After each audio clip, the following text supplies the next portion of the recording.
Wafatnya Umar bin Khattab ini diawali dengan peristiwa penikaman Umar bin Khattab ya, oleh salah seorang budak orang Persia, orang Majusi, yakni budak dari Mughirah bin Syu'bah. Mughirah bin Syu'bah ini salah seorang gubernur ya, seorang sahabat Rasulullah ya, Mughirah bin Syu'bah radhiyallahu anhu. Jadi Umar bin Khattab sebetulnya sudah mengeluarkan semacam aturan bahwa tidak boleh kalangan selain umat Islam ini bisa masuk ke kota Madinah ya, untuk dipekerjakan. Tetapi kemudian Mughirah bin Syu'bah menyampaikan permohonan kepada Umar bin Khattab untuk mengizinkan budaknya yang bernama kemudian disebut dengan Abu Lu'lu'ah ya, yaitu Fairuz ya, seorang Majusi, untuk bisa masuk ke kota Madinah karena dia memiliki keterampilan yang bisa dimanfaatkan oleh umat Islam gitu. Nah, suatu saat Abu Lu'lu'ah ini dia pernah mengadukan tentang Mughirah bin Syu'bah kepada Umar bin Khattab, yaitu terkait dengan gajinya ya, masalah penggajian. Abu Lu'lu'ah ini menyampaikan protesnya kepada Umar bin Khattab untuk menegur Mughirah bin Syu'bah. Cuman Umar waktu itu mengatakan, berbuat baiklah kepada tuanmu gitu. Nah, Abu Lu'lu'ah ketika dikatakan seperti itu oleh Umar bin Khattab, dia kemudian mengatakan, semua orang mendapatkan keadilan dari Umar kecuali saya gitu. Nah, selain itu sebetulnya Abu Lu'lu'ah ini juga memendam dendam ya kepada umat Islam, karena kita tahu di pembahasan sebelumnya bagaimana kerajaan Persia itu hancur kemudian bisa dikuasai oleh umat Islam gitu. Maka dia kemudian ini seorang tukang pandai ya, seorang tukang pandai. Bahkan di dalam Tarikhul Khulafa itu saya membaca Umar bin Khattab itu pernah meminta ya kepada Abu Lu'lu'ah ini untuk membuat mesin penggilingan yang digerakkan oleh angin.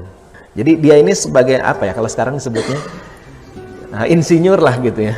Insinyur, dia bisa membuat alat-alat dan lain sebagainya, termasuk di dalamnya adalah senjata-senjata gitu. Nah, sebelum membunuh Umar bin Khattab, Abu Lu'lu'ah ini sudah membuat senjata pisau ya, bermata dua dengan pegangan di tengah ya. Entah seperti apa bentuknya, mungkin pegangannya di tengah gitu. Ini pedangnya bermata dua, pisaunya bermata dua, entah seperti bulan sabit atau gimana, wallahu alam gitu ya. Dan kemudian sudah dilumuri dengan racun. Nah, dia mengambil kesempatan ketika sebelum waktu subuh dia sudah berada di masjid di penghujung malam menunggu. Kemudian ketika kaum muslimin melaksanakan sholat subuh, dia pun ikut masuk ya, melaksanakan sholat subuh. Bahkan di dalam salah satu riwayat itu disebutkan dia tepat berada di belakang Umar bin Khattab. Tidak lama setelah Umar bin Khattab takbiratul ihram, beberapa saat sahabat ada yang mengatakan Umar pada saat itu membaca ayat yang agak panjang ya. Surat Yusuf atau surat An-Nahl gitu. Dari periwayat itu ragu-ragu ya, apa surat Yusuf atau surat An-Nahl gitu.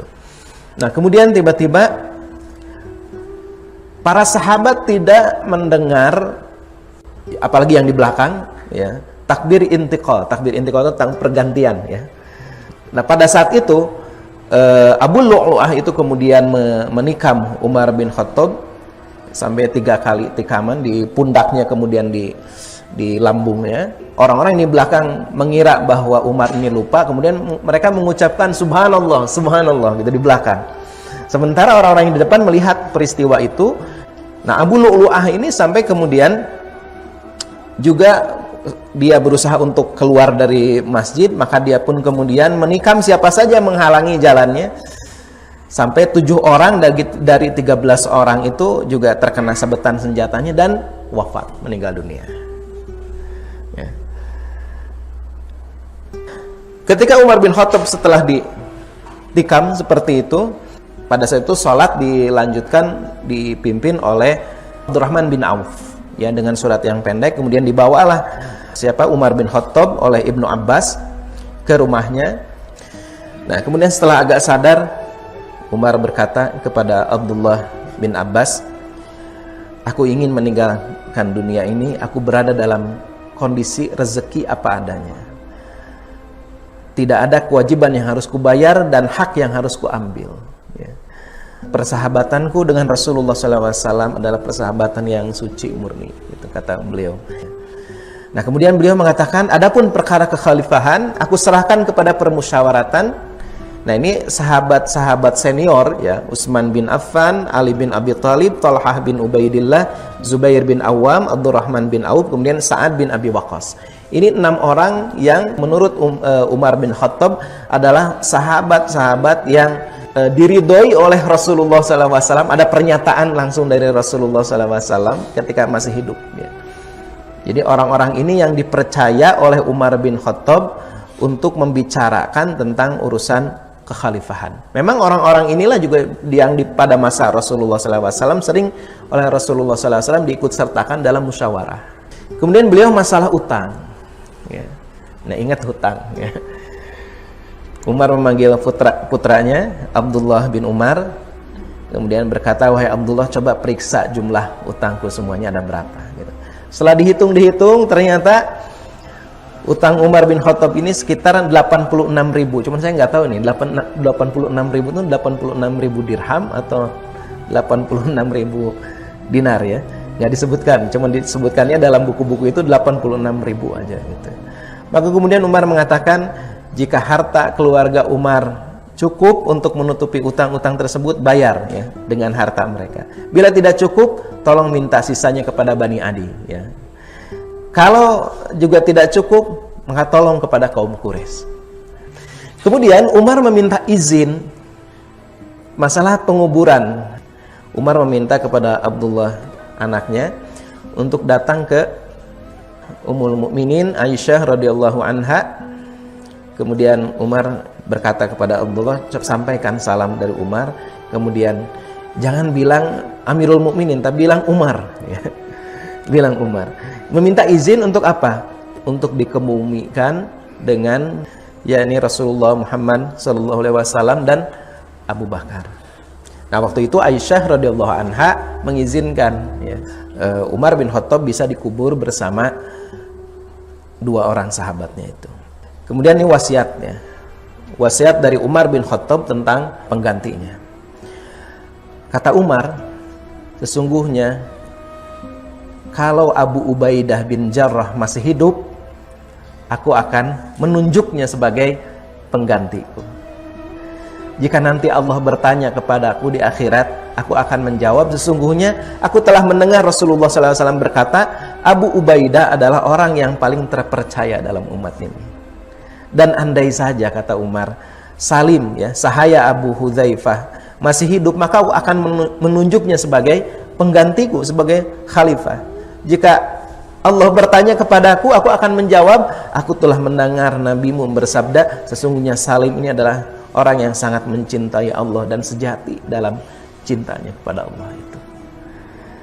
Nah, ini di dalam masalah kekhalifahan memang, sekali lagi pernah saya sampaikan dulu, ya, itu tidak ada sistem yang baku. Ini pelajaran juga buat kita, ya. Tidak ada sistem yang baku. Pada masa Abu Bakar, beliau menunjuk Umar, mengajukan Umar bin Khattab untuk dimusyawarahkan, kemudian disepakati, gitu. Umar menyerahkan kepada 6 orang ahlu syura, ya, 6 orang ahlu syura untuk memilih siapa, gitu. Nanti pilihlah Utsman nanti itu, ya. Nanti setelah Utsman beda lagi, nggak ada sistem yang baku, ya, dalam pemilihan kepemimpinan di dalam Islam. Itu diserahkan kepada kemaslahatannya seperti apa, gitu. Intinya harus disepakati berdasarkan syura. Jadi masalah sistem pemerintahan itu sebetulnya dalam Islam terbuka, gitu. Sistem pemerintah dalam Islam terbuka, silahkan mau seperti apa, intinya musyawarah, dilaksanakan dengan musyawarah, jadi tidak ada ketentuan baku. Nah, kemudian Umar melanjutkan wasiatnya. Aku telah menyampaikan wasiatku untuk kalian tentang orang yang akan memerintah semua urusan dan perkara kalian. Aku berharap kalian menunaikan dengan baik dan hendaknya kalian mengikuti mereka, yaitu orang-orang yang ketika Rasulullah wafat, beliau merasa ridho atas mereka. Mereka itu adalah Sa'ad bin Abi Waqqas, Abdurrahman bin Auf, Ali bin Abi Thalib, Utsman bin Affan, Zubair bin Awam, dan Thalhah bin Ubaidillah. Mereka ini adalah para ahli kebajikan. Jadi ini 6 orang sahabat ya, sahabat senior yang kemudian ditunjuk oleh Umar bin Khattab untuk bicarakan, memusyawarahkan tentang urusan kepemimpinan. Nah, Umar waktu itu berpesan kepada Ali bin Abi Thalib, berpesan kepada Utsman bin Affan, berpesan kepada Sa'ad bin Abi Waqqas. Kata Umar, aku berpesan kepadamu wahai Ali, jika engkau menjadi pemangku urusan umat ini, hendaknya tidak membawa Bani Hashim dalam urusan manusia. Kemudian aku juga berpesan kepadamu wahai Utsman, jika engkau menjadi pemangku urusan umat ini, hendaknya tidak membawa Bani Abu Mu'aid dalam urusan manusia. Ya. Kemudian aku juga berpesan kepadamu wahai Sa'ad, jika engkau menjadi pemangku urusan ini, hendaknya tidak membawa kerabat-kerabatmu dalam urusan manusia. Hendaklah kalian semua menunaikan tugas dengan sebaik-baiknya, hendaklah kalian bermusyawarah. Ini Umar nampaknya sudah memiliki pandangan ya, jauh ke depan. Kalau terlalu banyak melibatkan, bukan hanya melibatkan ya, kalau hanya 1-2 tidak masalah, melibatkan keluarga ya. Tapi ini kalau kemudian menyerahkan seolah-olah kekhalifahan ini menjadi dipegang oleh salah satu kabilah tertentu, itu yang jangan sampai terjadi itu ya. Nah, akhirnya Umar bin Khattab wafat beberapa saat setelah matahari terbit ya, waktu syuruk ya. Beliau menghembuskan napas terakhir pada pagi hari Ahad ya, awal bulan Muharram tahun 24 Hijriah atau 644 Masehi. Ini Umar ini baru pulang dari haji. Nah, setelah itu kemudian terjadilah peristiwa ini.